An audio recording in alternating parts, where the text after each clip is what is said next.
Walang kalaban si VP Sara Duterte, mga kababayan. Kung ang ating pag-uusapan ay ang eleksyon sa 2028, mga kababayan.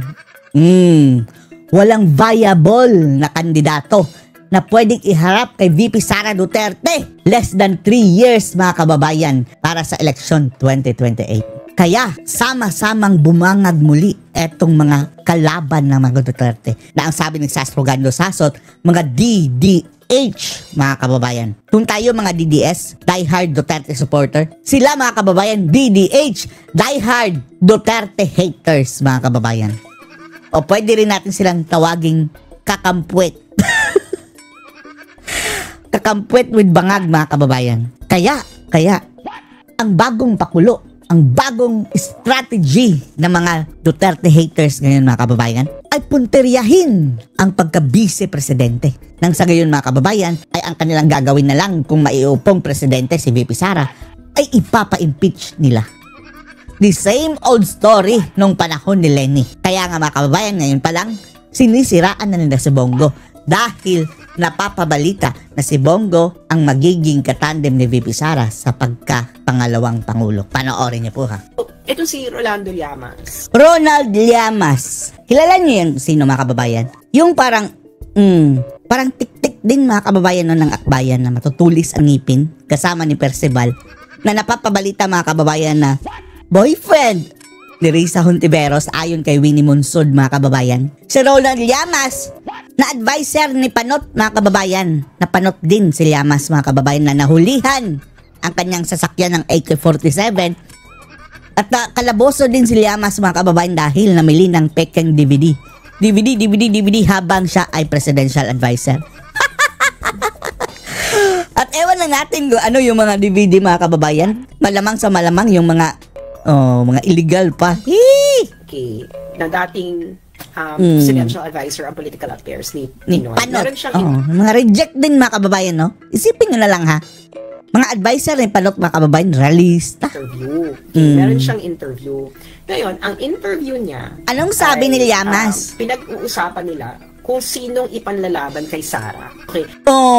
Meron ba, mga kababayan? Pati yung sinasabing girlfriend niya, ha? Na si Risa Hontiveros, mga kababayan. Ngayon, bistado, mga kababayan, na mayroon pa lang maraming insertion na pati siya, mga kababayan, mayroong mga proyekto ng flood control. So, paano na yan? Mga righteous pa naman itong mga dilawan at mga pinkilawan, mga kababayan. Ang sabi, sila daw yung mga mapuputing uri, yung mga bola bahid ng kasalanan, mga kababayan. Hindi na nila magiging pambato si virus niyan. So, basically,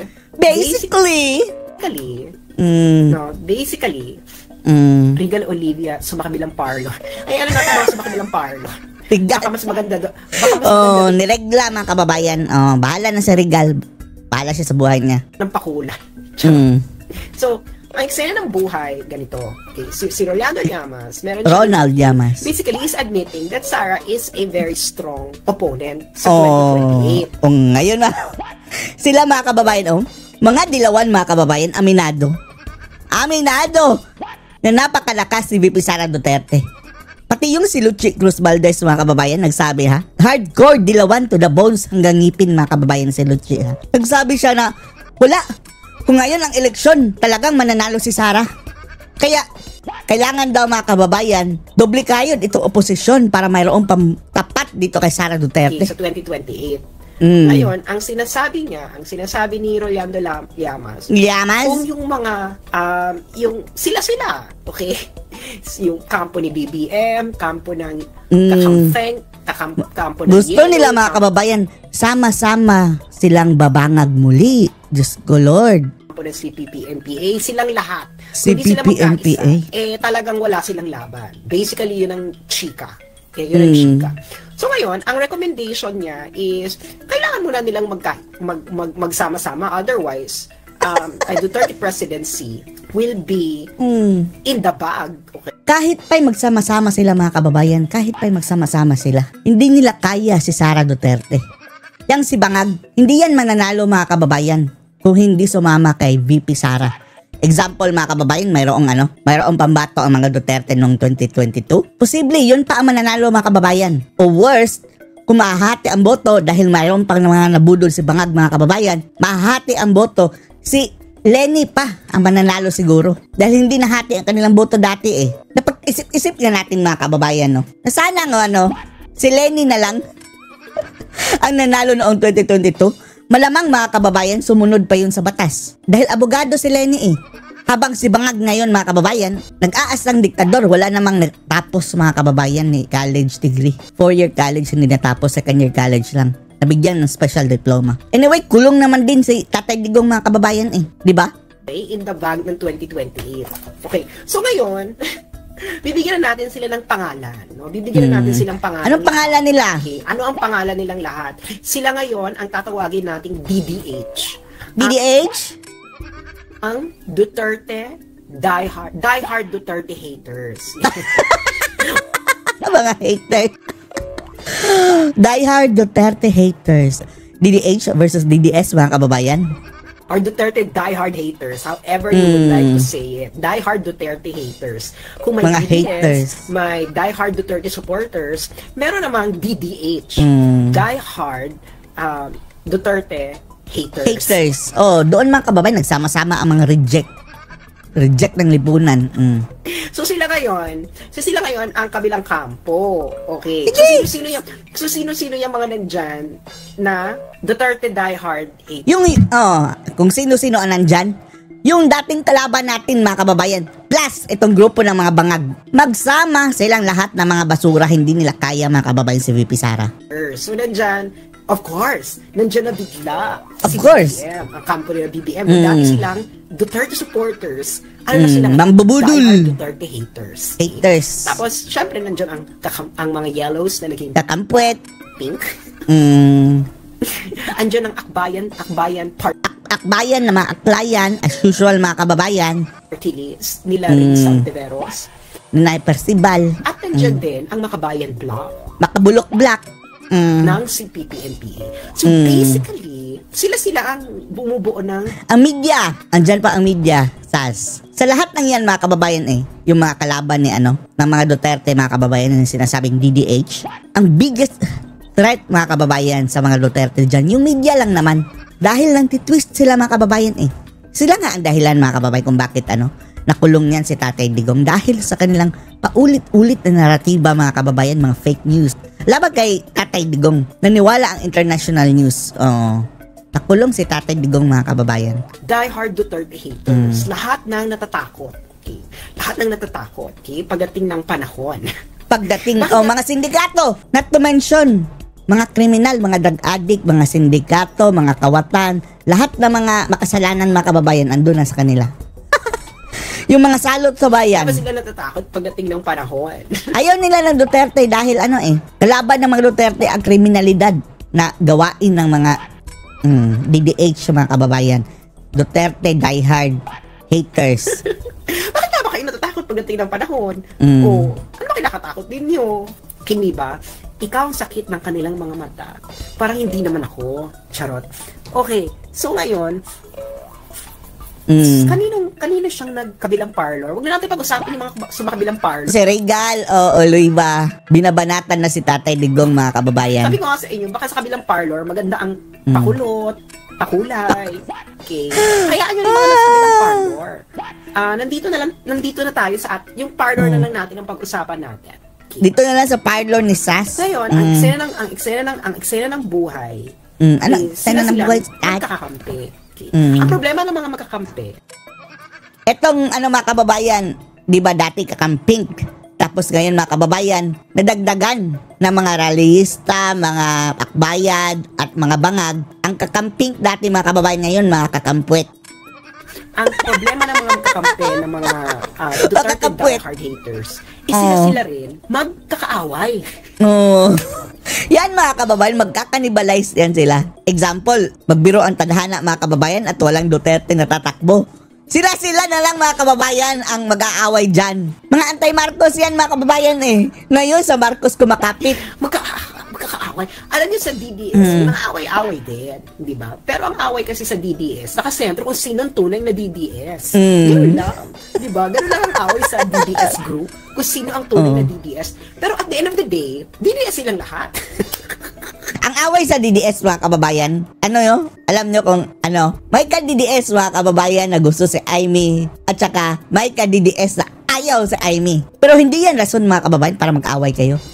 Tayo ayaw natin si Amy mga kababayan pero hindi natin inaaway dun yung gusto si Amy. Si Amy lang awayin natin. Hindi na tayo magpapaulol mga kababayan kay Amy. Never again. Never again. Kahit pa i-endorse siya ni VP Sara mga kababayan. Sorry Sara, ikaw lang ang susuportahan. At least yung para sa aming mga ayaw na talaga sa Marcos mga kababayan. Kahit sino pa yung Marcos mga kababayan. Kahit wala pang ginagawang masama. Never again. So parang kahit sa surface nag-aaway yung mga yan, buo pa rin ang kanilang okay, pa rin tayo. Duterte pa rin tayo lahat. Kahit Duterte pa rin tayong lahat. Yung problema ngayon ng diehard Duterte haters. Hindi nila malaman ngayon kung sino sa kanila ang dapat ilaban kay Sara sa 2028. Hindi nila alam. Oo nga na mga kababayan, no? Kayo, sino ma-suggest nyo? Huwag nung sabihin na, mayroong mga anggulo mga kababayan na nililigawan daw ni Bangag si Isko. Huwag naman sana. Kaibigan na natin si Isko, di ba? Kasama na nga sila sa rally ni VP Sara. Oy Isko, dyan ka na lang sa Maynila, Isko. Dahil kailangan ka ng mga taga Maynila. Huwag kang magpaulol kay BBM. Hindi ka mananalo kay VP Sara. Sayang lang. Sayang lang. Tapos, mga kababayan, lalong masisira, mga kababayan. Lahat ng kakalaban ni Sara talagang masisira. Kaya wala na talaga, mga kababayan. Wala silang pantapat kay VP Sara Duterte. At ang kanilang ngayon, target mga kababayan, yung Vice President. Naghahanap sila ng lakas na Vice President mga kababayan na gusto nilang iluklok dyan. Tapos ang aim naman nila, i-oust si Sara. Yan na naman mga kababayan. Kagaya nung dati mga kababayan kay Lutang. Kaya ngayon, binibira nila si Bongo mga kababayan na napapabalitang maging Vice President ni VP Inday. Bakit ngayon sila nagkakapaan at bakit hindi nila makapaang isa't isa kung sino ang dapat maging standard bearer ng Duterte diehard haters? Eto na lang. Suggest natin ha. Bakit hindi nyo na lang patakbuhin niya si Lisa Araneta Marcos? Tutuhanin na niya. Hindi na acting president mga kababayan, the shadow president. Yung the president that is lurking in the shadows. Tutuhanin na niya, tumakbo siyang presidente. Tingnan natin mga kababayan kung aabot ba sa 100,000 ang boboto ng admiral na yan. Kasi, pag yung gusto ni Bongbong, Bongbong. Hindi ba? Siyempre, kung yung gusto ni Bongbong, wala na, mga kababayan. Yung mga taong dumidikit kay Bangag, mga kababayan, talagang nasisira ang political career. Sira talaga, mga kababayan. Tingnan nyo, ang imahe ng bagoong Pilipinas. Tingnan nyo, proud ba sila? Sa kanilang pangangampanya, mga kababayan, gusto nga nilang dumistansya. Alis ka dyan, Bangag. Dahil habang dumidikit si BBM, mga kababayan, dumidikit ang kamalasan. Ang magiging standard bearer, edi Marcos 3.0 lang yon. Syempre, yung kabilang haters, yung mga Duterte, yung kakampings and yellows, gusto naman nila sila. Si Raffy Tulfo, mga kababayan, wala na rin pag-asa. Mukhang ang i-recycle nila, mga kababayan, si Lenny. Pero, sana Lenny ha, sana natutunan mo na ang aral mo ha. Enough, Lenny. Save yourself. Alam mong wala kang laban kay VP Sara Duterte. Ang papatakbuhin na lang nila, mga kababayan, yung virus. Sigurado ng talo, mga kababayan. Risa Ontiveros. Diba? Gusto naman nila. Pero maging ang kanyang boyfriend ha, na sinasabi ni Winnie Monsod, walang tiwala kay Risa Ontiveros, mga kababayan. Ang sabi, mahirap daw talunin si Sara sa ngayon, mga kababayan, dahil walang pangtapat. Ano pala yan si Virus na girlfriend mo? Di umano, sabi ni Winnie Monsod. Ang uupo. Hindi po pwedeng Marcos 3.0. Diba? Bangag 3.0. Ayaw nila ng Duterte 2.0.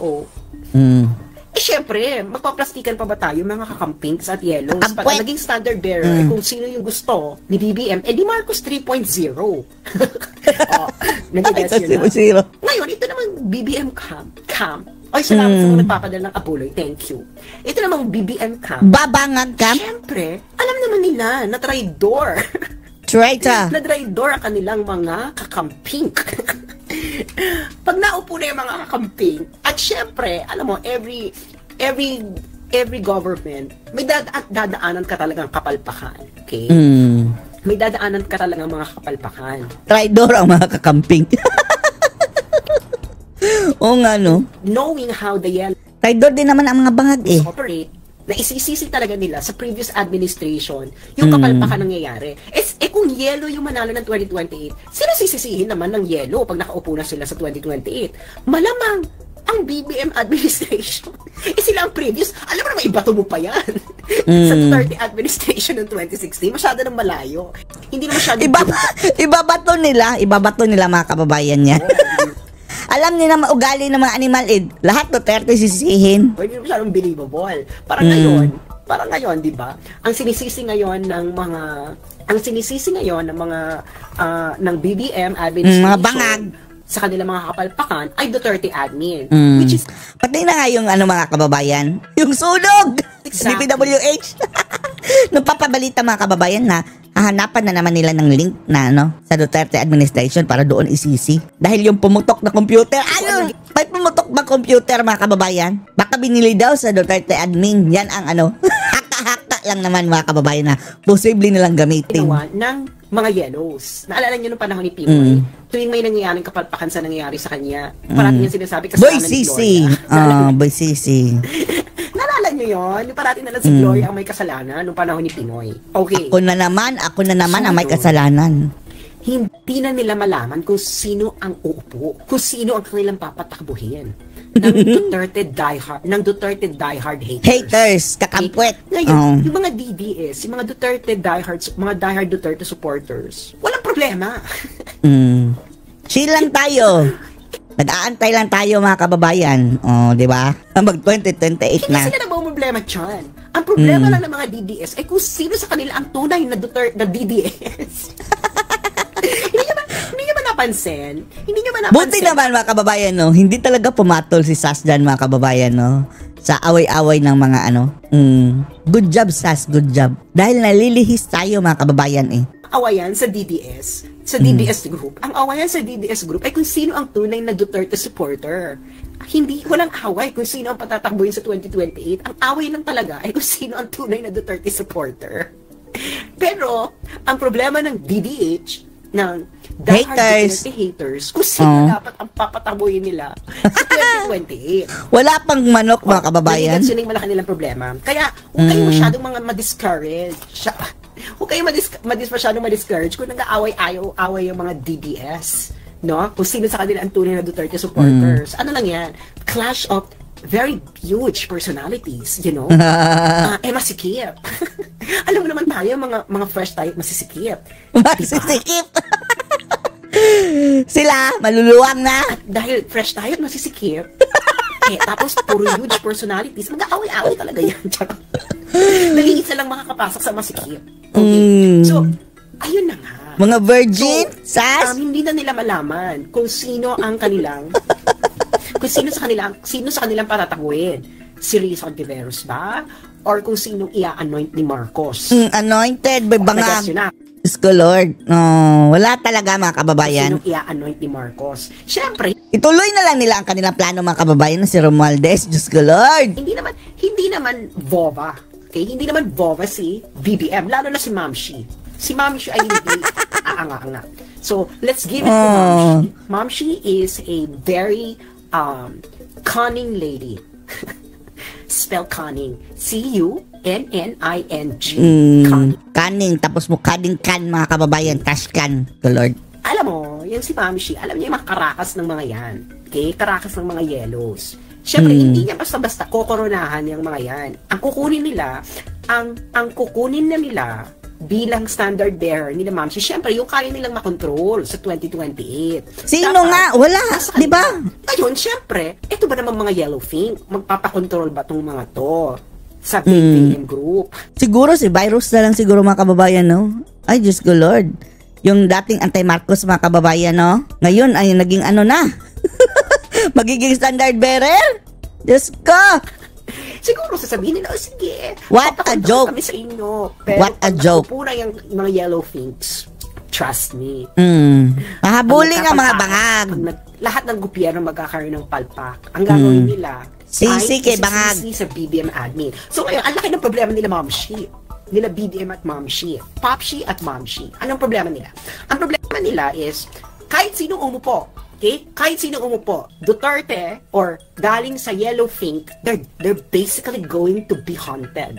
Alam mo ba? Haunted house. In the event na Yellow Finks ang umupo ng 2028, do you really think na itutuloy pa rin nila ang sarsuela nila na kunwari love nila si BBM at Romualdez? No, hindi na. Ngayon lang yan mga kababayan, papalastikan dahil nagagamit pa nila eh. Kapag wala na yung silbi sa kanila mga kababayan, itatapon niya nilang parang basura sa bangag.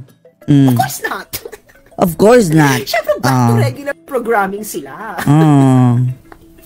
Hindi ba? Back to regular programming. Magiging anti-Marcos uli sila. Hindi ba? Ngayon lang naman yan, kunwari hindi sila anti-Marcos. Di ba? Ngayon lang yan. Kasi kailangan nilang magkaisa, kunwari, para mapabagsak ang sara. Ayaw nila eh. Mas galit sila sa mga Duterte. Survey. Hindi ko kasi ma-post dito. So may bagong survey yung Tangerine. Okay? Tangerine.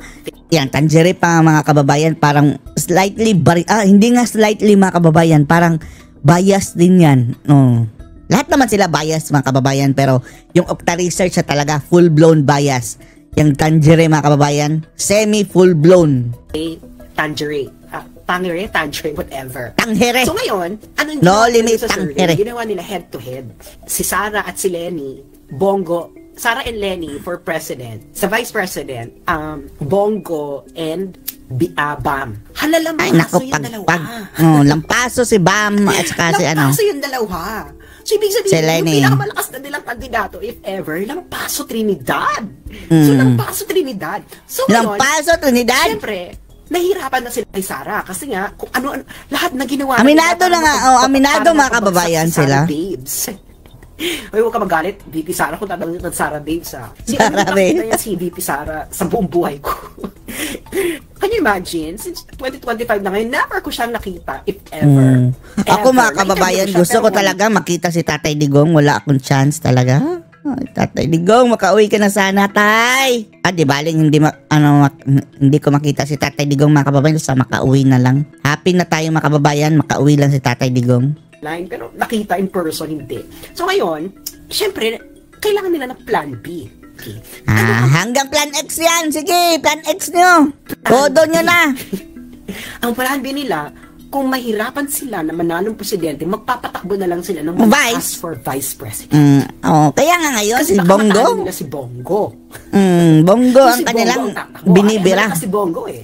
Malakas si Bongo. Okay, malakas si Bongo. Okay, for vice president. So ngayon, bakit biglang yung flood control napunta kay Bongo? Tapos hindi mo nakita? Mga kababayan. Si Virus, mayroon din mga flood control projects, animal na virus yan. Wala talagang pumipick up. Si Tunying lang mga kababayan. Si Tunying lang talaga. Bongo, tapos 2016. Tapos, di ba, ang issue ngayon is yung sa inyo. Pero bakit may throwback? Napunta kay Bongo. Ginagamit pa nila si Trillanes mga kababayan na tool o na siyang nagsampa ng plunder mga kababayan kay Bongo. Grabe yung throwback.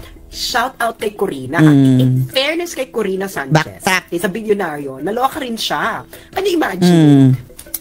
Pati si Kuring hindi nakapaniwala. Naloka rin siya. Naloka rin si Corina. Bakit napunta kay Bongo? Parang naloka siya na bakit biglang napunta kay Bongo? Kung bakit napunta kay Bongo. Okay? Kung bakit napunta kay Bongo ang usapan. Bigla. Hindi mo napansin? Tapos si Pinky Web, napaganyan si Pinky Web na parang, alam mo, hindi siya makapagsalita. Hindi siya makapagsalita. Hindi makapagsalita si Pinky Web. Saka yung isa nilang co-host na lalaki, I'm sorry boy, I don't know what's your name. No? I don't know yung parang dakula mga kababayan ang buhok. Name, pero hindi din sila makapagsalita. Tapos sinabi na lang nila, syempre, matatanong din yan. Kasi nga, contractor yung tatay, yung family.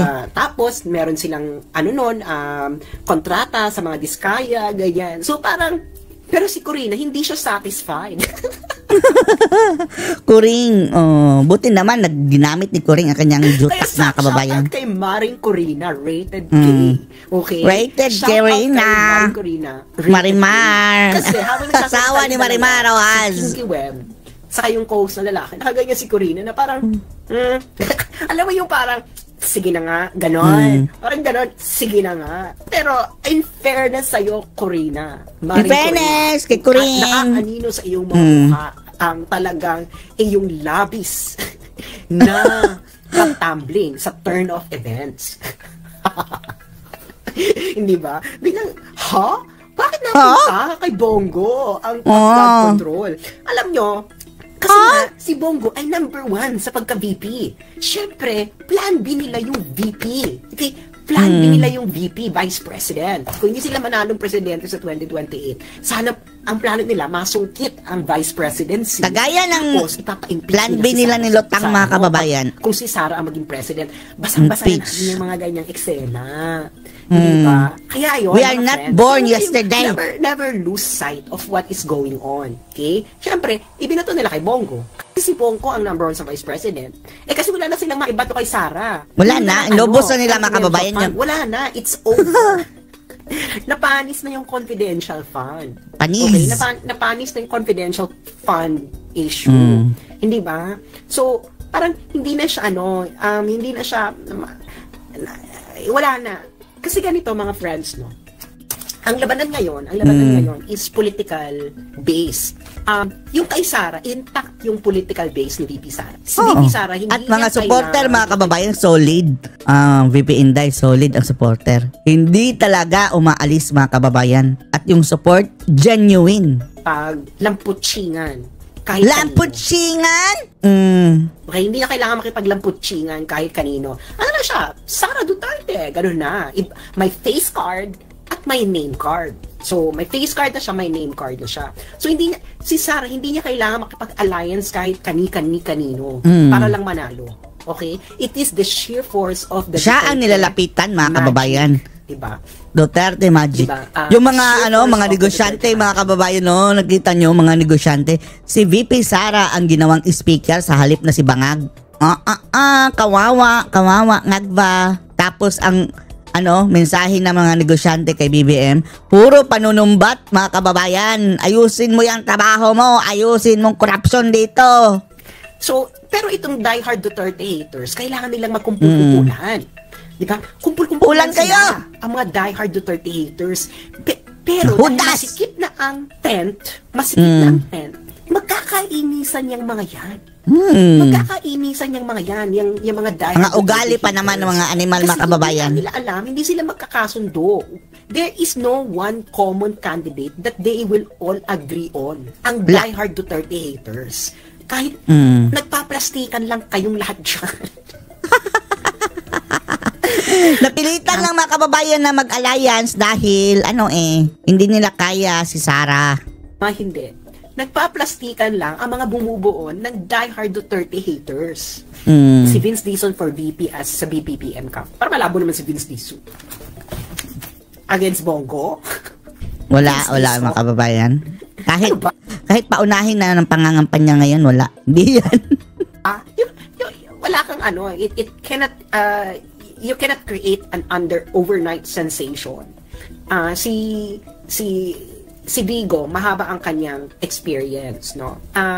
Dizon, walang name recall. Walang name recall. Yan si Dizon, mga kababayan. It's not possible. Yan si Dizon, mga kababayan. Ano lang yan Si Tatay Digong lang din, mga kababayan, ang humihila sa pangalan yan. Dahil laging gabinete yan ni Tatay Digong Duterte, mga kababayan. Otherwise, wala. He is nothing but a second rate. Trying hard. Siguro, Kakampwit. Kakampwit din. May nag-resign. Okay? May nag-resign na DPWH USEC. Si Ari Perez na inakusahang konekto umano sa mga kontratista.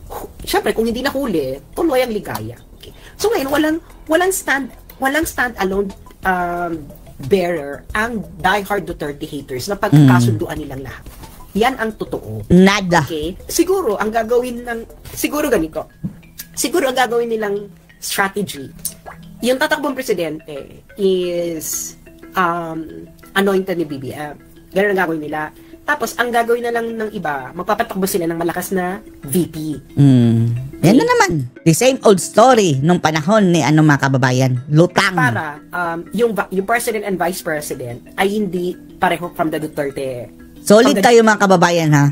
Sara Bongo tayo. Sara Bongo talaga mga kababayan. Ikakampanya natin yan mga kababayan para hindi na wala nang chance mga kababayan na manggulo na naman itong mga animal na to mga kababayan. Kagaya ng ginawa ni Tatay Digong. Yes. Diba? Si Lenny walang ibang ginawa mga kababayan kundi panggulo in the span of 6 years. Naging buwisit mga kababayan. Let's eksena. Okay. Yan na lang gagawin nila. Kung hindi nila makuha ang presidency, sisiguraduhin nila na ang vice president masusungkit nila. So, before you go. So, siguro ganun na lang magiging partition. Kung sino ang president, vice president. President doon sa Duterte, BBM camp ang anointed. Vice President, dito yung kabilang puwersa ng mga kakampink, hello think. Para kung masungkit nila, ipapa-impeach na lang nila si Sara kung sakasakali si Sara ang maging presidente. Ganon. Pero yun na nga. Kapal na pagbumukha. Wala na. Malayo na. Number 3 na ata si Tulfo mga kababayan. Kahit si Bongo ang kalaban ni Tulfo mga kababayan, hindi kaya ni Bongo. Hindi kaya ni Tulfo si Bongo. Talo mga kababayan yan. Yung mga banggaan sila ng Vice President, si Tulfo at saka si Bongo. Sirang-sira na yung mga mga kababayan Tulfo. Supporters ni Tulfo. Karamihan dyan ay Duterte supporters. Mga Duterte. Sip-sip yan sila eh. Diba papasip-sip yan sila mga kababayan ng panahon ni Tatay Digong. Supporters, ang karamihang supporters ni Tulfo. Si Tulfo ay walang sa kanya lang. Alam mo, yung Tulfo lang. Meron, yung mga kabit mga kababayan, yun lang. Yung mga marites, lahat kay Tulfo. Yung Tulfo supporter lang, mahirap yon. Walang ganon. May cross.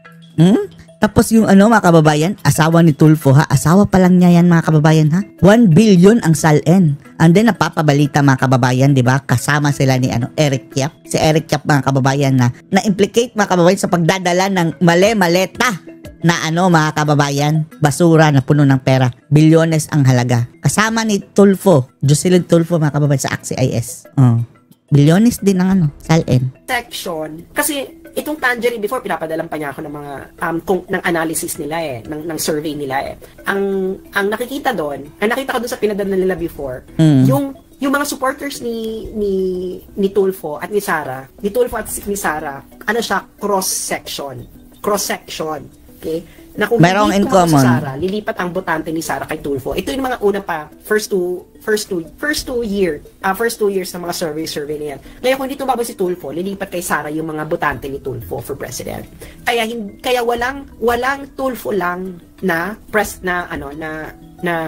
supporters. Cross section sila. Tapos scammers night ba to ni Sassy? Anong scammers night? So, ganun ang eksena ng buhay. Ganun ang eksena ng buhay. Kaya, wala siyang, mahirap yung kay Tulfo. Kasi, hahatiin lang ni Tulfo kung sakali. Hahatiin lang sakali ni Tulfo ang botante ng mga Duterte. Pero, kung papatakboy na lang si Tulfo, papatakboy sila ng pink, panalo pa rin si Sara.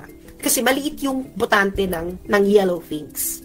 Okay? So, pwedeng mag-head-to-head pero si Sara yung panalo doon kasi mababawasan yung kay Tulfo. Okay. So, sa tingin niyo ba yung mga camping, yung mga ordinary camping, ang iboboto nila si Tulfo kung ang maging standard bearer? As in, siguro, kung may tumakbo dyang lamesa, yung lamesa na lang iboboto ng mga camping. Kung ang maglalaban is Sara, Tulfo.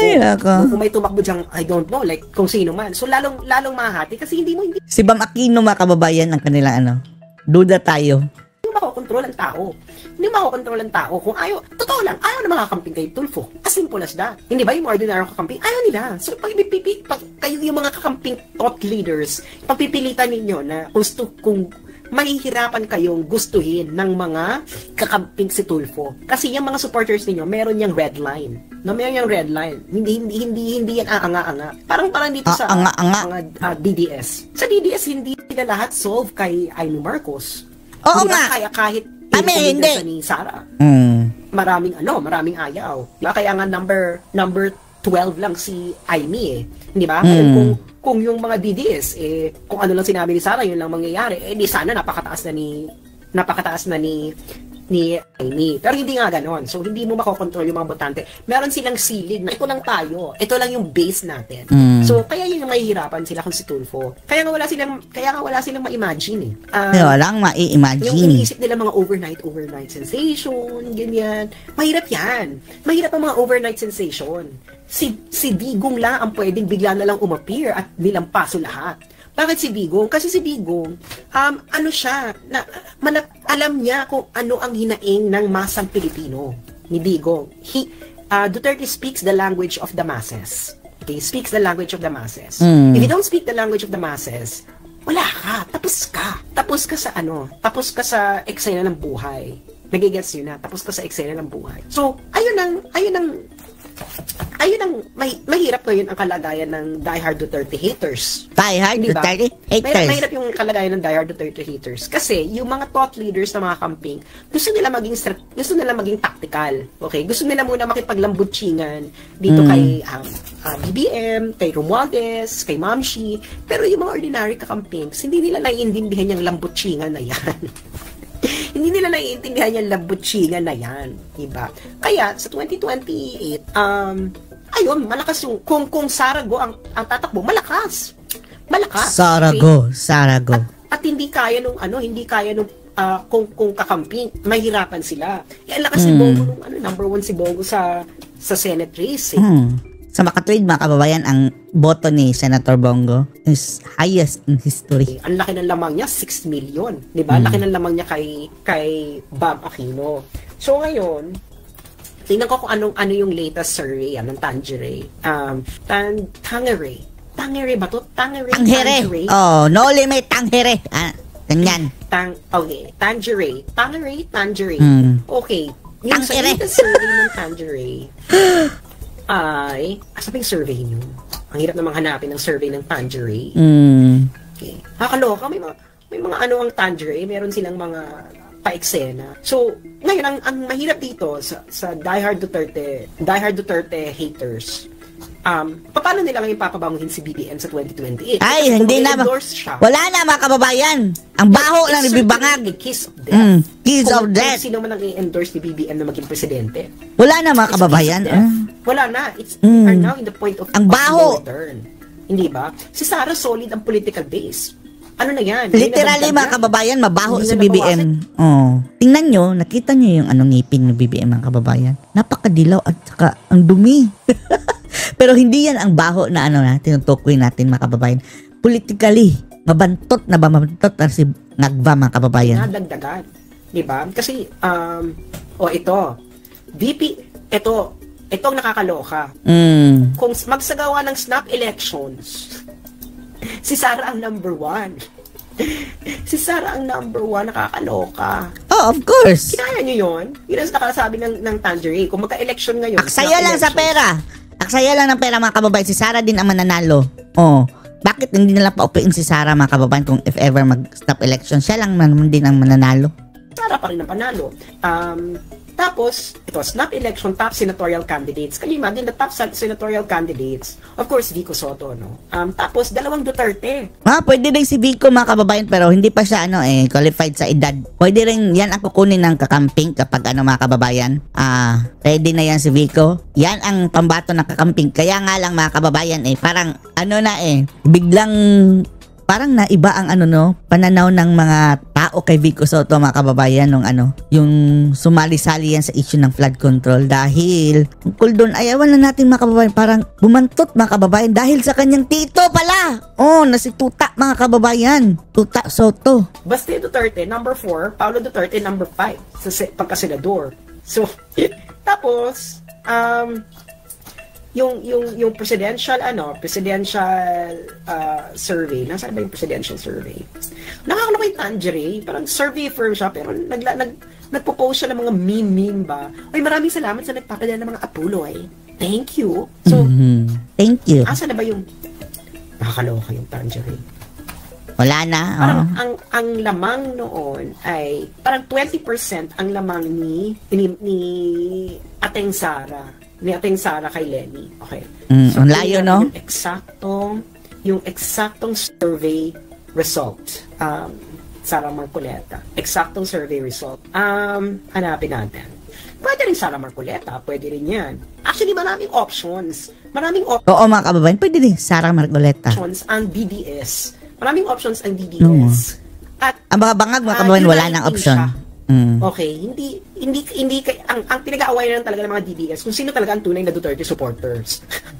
Dahil lang din, mga kababayan, dahil kay Amy lang din. Yan lang. Marcos na naman, mga kababayan. Dividing talaga itong mga Marcos, no? Yun lang talaga pinag-aawayan. yun lang pinag-aawayan. Nothing else. Okay? Walang problema kung sino dapat mauna or etc. So, tingnan natin. Tangerine President. Para makita ko. Kanina, dumaan kasi ito sa wall ko tapos nawala eh. Okay. So, actually, nung June 26, si Sara 35%, tapos si Lenny 19%. And nandito pa si Bongo noon, 13%. Pero yung pinaka-latest ng Tangerine, head-to-head, Sara, Lenny, Bongo, Bam Aquino. Okay. Kay Sara, ang lamang niya kay Lenny ay 20%. Si Bongo, ang lamang niya kay Bam Aquino ay 10%. So, feeling ko talaga, kaya nakita nila na 30% si Bongo, ito yung mas madaling matibag. Diba? Pwede nilang mapababa yung 30%. Siguro kung napababa nila yan ng 25%, pwede nang madaya. Pwede. Mandaraya na naman, mga kababayan, mga animal. Buisit. Yun na. Kaya, hawak nila si George Garcia, mga kababayan. Kung si Bongo man ang ang maging VP, yun ang mahirapan sila. Mahirapan sila kasi kahit nung nilagay nila si natapos na puto. Basta yun, mga kababayan, ha. Yun, ang plano nila, mga kababayan, wala silang kandidato na ipatatapat kay VP Inday Sara Duterte. Kaya ang focus nila ngayon, Vice President. Sinisiraan na nila si Bongo para matalo, mga kababayan. Lagyan nila ng dumi, mga kababayan, para ma-justify ang kanilang focus na naman sa eleksyon. Dadayain na naman siguro. Ano masasabi niyo dito, mga kababayan? Post comments below.